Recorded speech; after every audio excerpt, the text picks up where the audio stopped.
Hey guys! So I decided to make a video on what are some of the defining characteristics of every character in the game. The first hero we're going to go over is Kolcher. She's a top tier support that is very flexible. She can give an echo effect that lets you double cast an ultimate on a different character. This is flexible because you have options to double cast damage, healing abilities, stackable buffs, or debuffs. On top of that, she has access to debuffing with Chill and Eclipse. She can function as a healer and can remove harmful effects. Next we have Akaset, seen as the premier tank. Akaset is really good with shock, electric oriented damage dealers because she can provide Electrify, which gives extra shock procs. This is really good because a lot of people get Lily Arrow early on for free to a strong level just with all the beginner missions. The other reason she's good is because she has 3 forms of damage mitigation for the team. She has her passive, an Eye Shield buff, and Chill. Lastly, Akaset has an Undying passive where when taking fatal damage, she'll live with 1 HP for that turn, and it's only can proc 1 time per battle. And here we have Silly Lily, or Lily Arrow, whatever you want to call her. So Lily is a pretty one-dimensional hero in that she's purely damage focused. So if you're going her lightning AoE damage, you're mainly focused on shock and electrocute. So the way that works is every 4 shock stacks, she'll consume the shock stacks and then do electrocute damage. And then for physical, she's crit based, and you just hope you crit. Next, we have Frisia. So Frisia is another free hero you get. She can either be a tank that'll provide your team with a AoE defense buff, and it'll make them control immune for like 1 proc. Or she can be a physical AoE DPS that can guaranteed crit and have a chance at insta-death once she fully stacks up her Cutthroat. Alright, Ben 10. So Ben 10 has the highest possible hit count between the 5 hitting ultimate and also the passive where you can re-hit based off of an ally with 20% chance. Ben 10 is also supportive in that they can provide burn stacks and also buff lightning damage and provide shock hits. Ben 10 also has a really strong AoE heal, especially if you can get both of the Bliss procs. Free hero you get is Asuna. So Asuna has a couple things that differentiate her from other heroes. She has multiple defense reductions, and one of them requires bleed stacks though to properly work. She's also a bleed damage support in that she'll up the damage taken up by bleed. She has a Dispel in her kit, and she's a single physical crit nuker as well. What separates her from Lily Arrow is her physical nuke ignores defense, whereas Lily's just has increased crit damage. And next up we have the vampire herself, Minor Dwen. So Minor Dwen, like most vampires, loves blood, so she has an ability called Fangs, which has a lot of bleed synergy. It doubles the bleed stacks you do and also buffs bleed damage done. She provides Eclipse, which is another form of damage done increase. She has Silence, and I put a question mark next to it because it's pretty niche of a status ability, but maybe it'll come in handy. And then she also has the strongest single shield that she can give to someone. Like, I know Satyas can get stronger, but Satyas is only to herself, whereas Minor Dwen can give it to anyone, and it also negates 2 harmful effects. I know this next one is some of your guys' favorite, so we have the singer Netsuki. So she has a couple things. She can provide team-wide SP on one of her ultimates. She heals, but her multipliers are a little bit meh, so it's kind of underwhelming. She can do burn support. She also has, I put 200 IQ guaranteed crit with the burn build, but it's pretty unexplored and it requires, to me at least, weird verbs, especially with the wording where you're getting a guaranteed crit, but you're reducing crit damage. And then she also has a charm in her kit, but against a lot of the bosses, they're immune to like CC stuff, so it's like a question mark, right? And now we have Lavera. So Lavera, I view her kind of defensively, to be honest. So she has a damage or attack reduction, and that's one of the few with an attack reduction. She has a lot of burn support between her trait and some of her skills. She also has an AoE defense reduction, and it has a secondary thing attached to it where damage will get split between all the targets. So it could make like a single target skill become AoE. So next we have Ruri.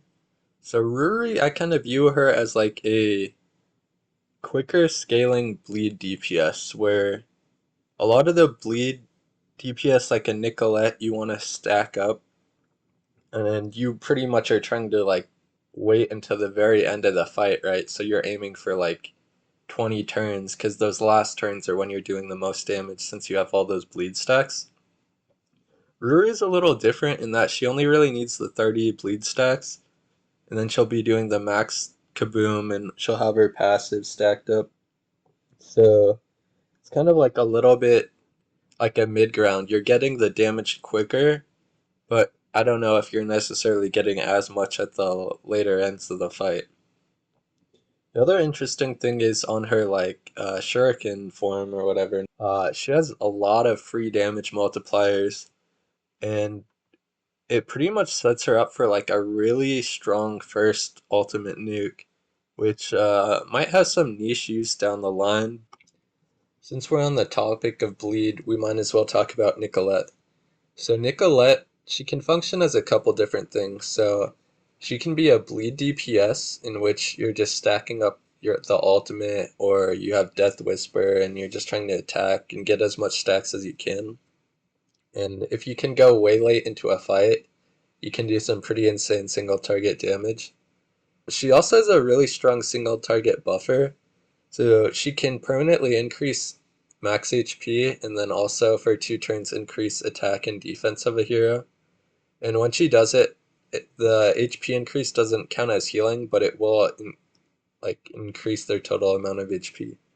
She also can work as a burn support with her fire job or whatever, because she hits twice and you can inflict burn on each hit, so 2 stacks.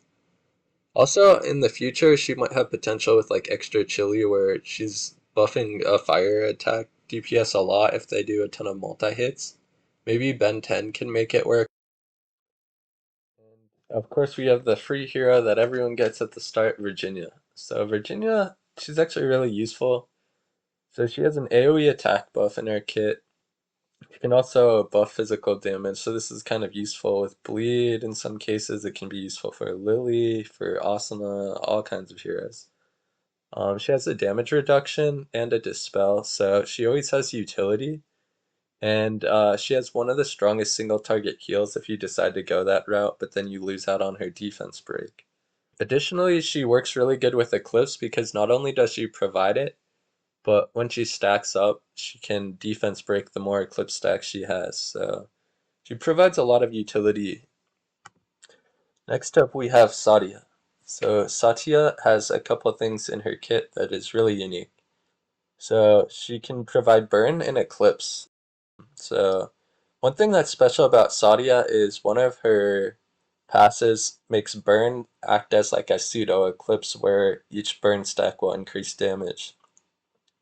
Also, she has a trait where when she applies burn, or anyone in the team does, her max HP will increase. So Sadia can function as two kind of different things. She can be an AoE shadow DPS in which you're stacking up Eclipse, and her nuke both increases damage with the more Eclipse stacks and also will do more damage because the Eclipse stacks are there. She also can function as a single target tanking unit. So Sadia provides herself one of the strongest shields, but it only works for herself, and it scales off of her max HP. So as I said earlier, she scales with the burn that ups her max HP off one of her traits. And also if you do something like a Nicolette buff, you can further increase her max HP. So what makes Sadia a little bit unique is she requires startup though to tank, because she scales with shielding. So once you've done 5 shields, then she'll get a sort of improved shield. So you can speed this up by taking things like Aegis, you can take things like Star Origin on your healer, Her basic attack will also provide her self shield. Next we have Lyn. I think she's a bodyguard or something, but Lyn has a couple unique things in her kit. So first she has a Dispel. She can buff physical or fire damage, so she's sort of supportive. She has something where she can reduce physical crit resist, but I don't even know if anyone has crit resistance, so that's why I kind of put a question mark next to it. She also works really good in burn teams because she has an ability called Non-Kung Fire, where she'll up the ultimate damage per burn stack. There's a couple other things like a damage reduction or defense break in her kit, but the multipliers and effects are pretty low, so I didn't really include them. Next we have Drazen. It's actually a pretty cool looking hero, but she's, in my opinion, kind of niche. So she's either a physical tank where she has an HP percent based heal and she does HP percent based damage as well, but the modifiers are a little bit low. She can also function as a lightning AoE DPS, but it's kind of niche in that you need a lot of hits to make it work because it's like after every 5 or 6 hits, she'll get a lightning proc. But shout out to Ali for making that work. It was actually really interesting to see. She has a YouTube video out there. Drazen also has a stacking up HP and physical damage support when she gets hit, so she has that in her kit as well. This next hero is insane. Gawana is insane because she does something no one else can do. So she has a lot of built-in heal rate. She can get stacking heal rate on her trait and on her basic heal. But on top of that, she has a strong AoE heal, and it can also overheal you and form a shield, which becomes insanely valuable when things start to be able to one-shot you with like AoE attacks, because then you're essentially stretching your survival. She also has burn support and can be a burn blaze AoE DPS. And she has stun, but of the other heroes with stun, hers is like kind of iffy because it's delayed too. Next we have Jua. So she has a couple interesting things. So she can provide SP every turn to one unit. Unlike Netsuki, who has to use her ultimate for it, hers is on like a less costing skill, so you can spam it more. She also is a lightning support in that she can buff lightning damage and electrocute damage. She has a niche healing ability, and it's really only worthwhile if whoever's getting attacked is going to be hit by a high hit count thing. So it's really niche. Outside of that, it's a little underwhelming. She has freeze, and she also can be a AoE ice DPS, but it's like row based. A lot of times there's a front and back row, so it's not like purely everyone, right? So there's some RNG to it in that regard. Next we have Mako, a hero a lot of people will have because of the beginner miracle banner. So Mako has a couple unique things, really two that stand out. So first is Nirvana, it's a revive skill. The second, she has Calamity, which based on however much defense she has and the stacks you have on an enemy, will reduce their damage by a certain amount. And it's sort of like, instead of damage reduction, which is like a percentage based thing, this is more of like a subtraction. She also has Burn and Eclipse in her kit, so she can be supportive with those. And she also can dispel harmful effects. Another hero from the Miracle banner is Aurora. So Aurora, she's a really strong single target lightning DPS. She pretty much uses all of her SP to go into this nightmare mode, and then she does a ton of hits and a ton of damage. But she's locked out of casting abilities while she's in it. Then she also has a AoE fire DPS, and I say kind of meh. Like, it does have some interesting things in that you can do the tinder stacks and then build up like one really big explosion, but it's kind of like memey to be honest. So next we have the bunny merchant Yuki. So Yuki kind of has two functions. Both of them are DPS oriented. So she's either an AoE ice DPS, And the Ice DPS build focuses around freeze and harmful effects and stacking debuffs. So it's kind of like a bad thing though, because a lot of the bosses and harder hitting enemies are immune to a lot of the like debuffs in the game. She's also a shadow DPS, so she has high hit counts and a lot of damage on her single target shadow builds. But the problem is you run into like targeting issues where it's either random or can only hit enemies in the front row. Next we have Andrea. So Andrea, she can function as either a DPS or a tank. When she's a DPS, she does single target ice damage. The big thing for her is she has a thing called Locked On. And pretty much every time she casts her ultimate, additional cast will do extra damage because of that.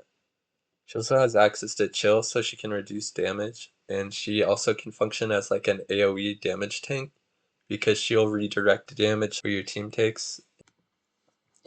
And last but not least, we have Ennis.